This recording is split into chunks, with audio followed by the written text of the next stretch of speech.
11월 19일 공의의 심판으로 응답되는 성도의 기도, 요한계시록 8장 1절에서 13절까지의 말씀입니다.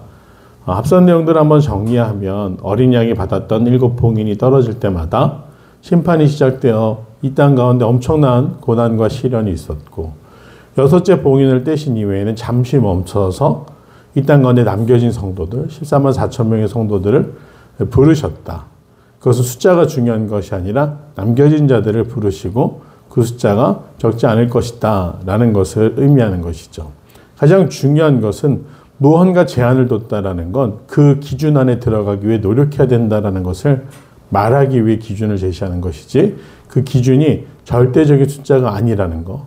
이단이나 사이비들은 그 절대적인 숫자를 이야기해서 사람들의 불안감을 조정하지만, 하나님이 말씀하시는 구원은 그렇게 숫자 몇 등 안에 들고 이런 구원이 아니라는 것을 기억하셨으면 좋겠습니다. 그렇게 해서 6번째 인까지 고통의 시간들이 지나가고 7째 인을 떼실 때 하늘이 반시간쯤 고요하더니, 오늘의 본문은 드디어 7번째 인이 떨어지는 순간을 이야기하고 있습니다. 그런데 하늘이 반시간쯤 고요하더니 7 천사가 나타났고 7 나팔을 받았다라고 되어 있습니다. 7인을 떼실 때 7 나팔을 받은 7 천사들의 등장, 그리고 또 다른 천사가 와서 성도들의 기도가 담긴 향단을 하나님께 올려드렸다. 이 구약에서 성소에 있었던 향단은 굉장히 중요한 역할이죠. 성소를 구분하는 역할이기도 했고 기도를 상징하기도 했습니다. 그래서 오늘 계시록에도 성도들의 기도가 담겨있는 향단을 천사가 하나님 앞에 올려드렸고, 그것을 다시 땅에 쏟는데 5절 말씀을 보면 제단에 불을 담아다가 땅에 쏟음에 우레와 음성과 번개와 지진이 나더라 라고 되어 있습니다. 이 향로 속에 담겼던 것들은 성도의 기도인데, 이것을 땅에 쏟을 때 왜 우레와 음성과 번개와 지진이 났을까? 사실 이 기도는 그 당시 굉장히 극심했던 핍박과 환난 가운데 성도들이 주님의 재림을 기다리면서 또 자신들이 구원받길 간절히 소망하면서 순교하는 가운데 또 울부짖는 가운데 하나님께 드렸던 탄원의 기도입니다. 너무나 고통스러운 나머지 빨리 주님이 오시기를 바라는 그들의 그 간절한 기도, 바로 그 기도가 이 세상을 심판할 전조가 된다라는 것이죠. 그 기도가 하나님 앞에 올려졌을 때 그것이 다시 땅에 쏟아진다. 즉 하나님이 응답하시는 순간에 어떤 일들이 벌어지는가, 정말 우리가 감당하지 못할 재해와 그리고 이 세상의 변동, 지각 변동을 일으키는 그런 심판으로 오신다라고 기록하고 있습니다. 성도들의 기도가 땅에 쏟아진 이후에 이제 천사들은 나팔을 불기 시작합니다. 7번째 인을 떼는 과정 중에 또 그것이 다시 7개의 단계로 이루어지는 심판을 이야기하는 것이죠. 7인을 떼는 순간에 불려지는 7개의 나팔은 어떠한 또 하나님의 심판일까요? 먼저 오늘 등장하고 있는 1번부터 4번까지 나팔을 부는 그 순서는 이 피조세계, 자연에 대한 심판입니다. 그래서 첫 번째 나팔을 불 때는 피 섞인 우박과 불이 나와서 땅에 쏟아졌다. 그 결과가 무엇이었는가? 수목의 3분의 1이 타버리고 각종 푸른 풀도 따고 땅의 3분의 1이 타버렸다. 피 섞인 우박과 불길이 떨어짐으로써 이 땅의 식물과 땅이 3분의 1이나 피폐하게 되었다라고 이야기를 하고 있습니다. 두 번째 나팔을 불 때는 불 붙는 큰 산 같은 것이 바다에 던져짐에 바다의 3분의 1이 피가 되고, 바다 가운데 생명 가진 피조물들의 3분의 1이 죽고 배들의 3분의 1이 깨지더라. 두 번째 나팔이 분이 첫 번째 나팔이 땅에 대한 심판이었다고 한다면, 두 번째는 바다에 대한 심판이 이루어져 바다의 생물들도 죽고 배들도 깨어지고 바다가 피같이 변했다라고 이야기를 하고 있습니다. 그래서 두 번째는 바다에 대한 심판, 세 번째는 나팔을 부니 횃불같이 타는 큰 별이 하늘에서 떨어져 강들의 3분의 1과 여러 물샘에 떨어지니 이 별의 이름은 쓴쑥이라. 물의 3분의 1이 순숙이 되매 그 물이 쓴물이 되므로 많은 사람들이 죽더라. 앞서 땅과 바다에 대한 심판, 세 번째는 수맥, 그 물의 근원에 대한 심판입니다. 강과 땅의 샘들이 다 모두 오염되었다. 하늘에서 큰 별이 떨어졌는데 그 별의 이름이 쓴쑥이었습니다. 그래서 물이 쓰게 될 뿐만 아니라 사람이 마시지 못할 정도가 되어 많은 사람이 죽었다. 즉, 이 땅 가운데 물조차도 우리가 원하는 대로 마실 수 없는 그런 심판이 이루어졌다라고 되어 있습니다. 네 번째 나팔을 부니 해 3분의 1과 달 3분의 1과 별들의 3분의 1이 타격을 받아 그 3분의 1이 어두워지니 낮 3분의 1은 비추임이 없고 밤도 그러하더라. 넷째 천사가 나팔을 불 때 해 3분의 1과 달 3분의 1과 별들의 3분의 1이 타격을 받아 그 3분의 1이 어두워지니 낮 3분의 1은 비추임이 없고 밤도 그러하더라. 당시에는 뭐 자연 채광밖에 없었기 때문에 해가 어두워진다든지 달이 어두워진다든지 하늘의 별들이 빛을 잃게 되면 어떤 일이 일어나겠습니까? 사람들이 흑암 가운데 거하게 됩니다. 오늘날로 뭐 일조량이 줄어든다. 또 별들을 볼 수 없도록 대기가 오염된다. 우리가 이런 것은 과학적인 상식으로 알 수 있지만 뭐 고대 사람들에게 그런 것들이 있었겠습니까? 대기의 오염 또 그리고 중요한 것 태양의 빛을 잃게 되면 어떻게 될까요? 뭐 오늘날 과학적 상식으로는 우리가 다시 뭐 빙하기에 온다 이렇게 이야기하고 있지만 성경에서 말하는 것은 빙하기에 대한 부분이 아닙니다. 오늘 해가 3분의 1이 빛을 잃고 달이 빛을 잃고 하늘이 빛을 잃는다라는 건 두려움이 시작됨을 의미합니다. 사람들이 어두워지는 채광과 어두워지는 세상을 보면서 무엇을 느끼겠습니까?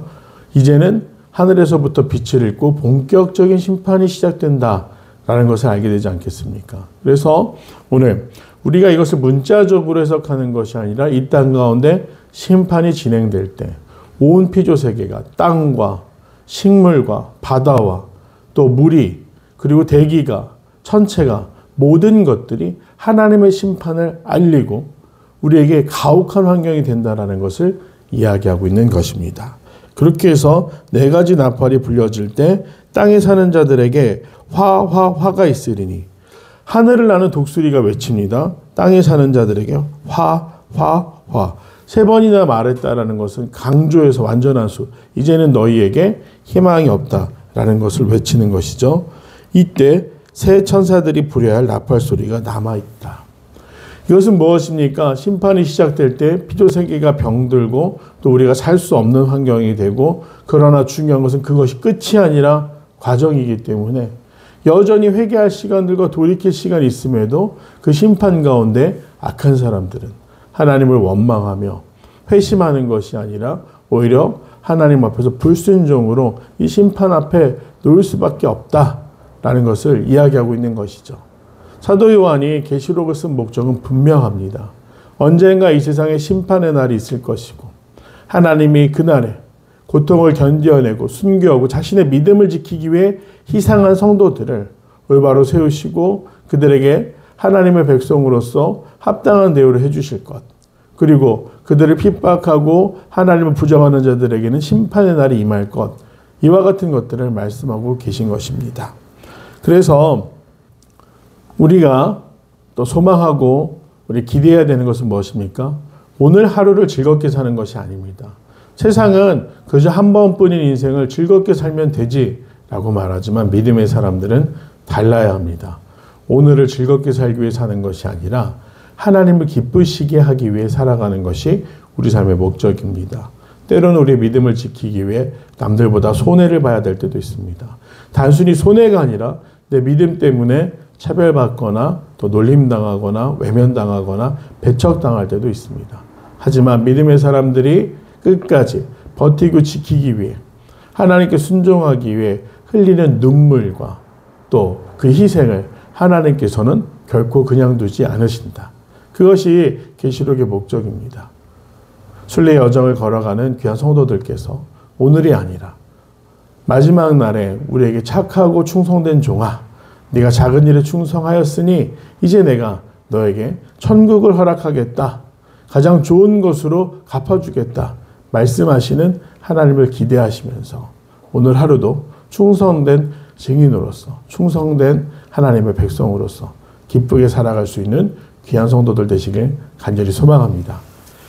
내용 같이 해보겠습니다. 1번 하나님 앞 금제단에 드리기 위해 천사가 금향료에 담은 것은 무엇입니까?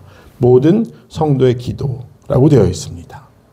2번 천사가 향로에 담긴 불을 땅에 쏟은 후 어떤 일들이 이어집니까? 우레, 번개, 지진이 납니다.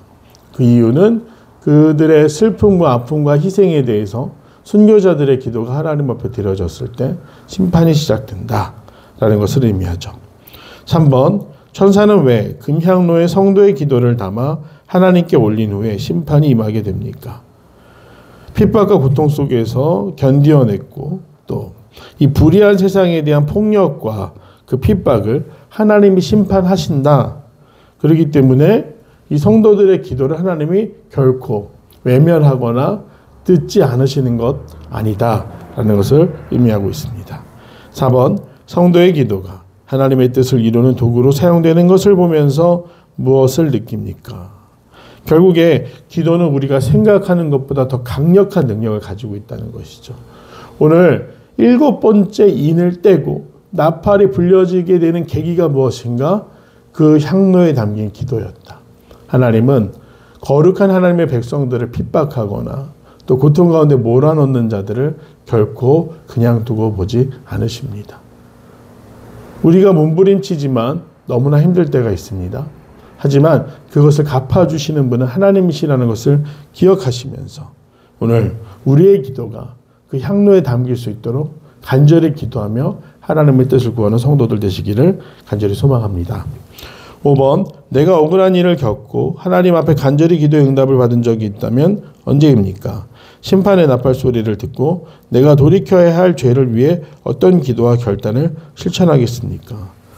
관성이라는 건 참 무섭습니다. 우리가 하나님 앞에 거룩하게 살고 싶은데도 연속적으로 혹은 습관적으로 짓는 죄들도 있고 또 그것이 우리 말이 됐던 행동이 됐던 어떤 유혹이 됐던 중요한 것은 하나님 앞에 나아갈 때 우리가 우리를 단정히 완전히 회개하고 깨끗한 흰 의복을 준비하듯이 준비해야 된다는 것입니다. 그래서 먼저 하나님 앞에 서게 되는 날을 우리가 준비하는 삶을 살아야 된다.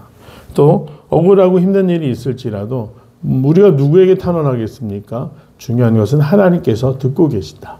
그리고 하나님이 가장 좋은 그런 방법으로 나에게 도우시며 갚아주신다라는 믿음으로 하나님을 신뢰함으로 하나님과 동행하며 정말 그 소망 가운데 이 땅 가운데 비록 지금은 힘들고 어려울지라도 하나님의 초대를 기대하시는 귀한 성도들 되시길 간절히 소망합니다.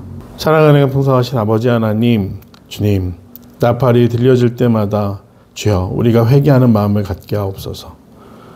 때가 이르렀음에도 징조가 있음에도 구별하지 못하고 살아가는 것이 아니라 하나님께서 마지막 때를 준비하실 때 준비되어 흰 예복을 준비하고 아버지 앞에 설 수 있는 준비된 삶, 또 하나님 앞에서 떠나지 않는 삶을 살아가기 원하오니 오늘 하루도 세상 가운데서 정말 믿는 자들로 구별되어 살아가려고 노력하는 우리 귀한 성도들 성령께서 힘을 더하시고 함께하여 주셔서 늘 주님의 기쁨이 될 수 있도록 동행하여 주시옵소서.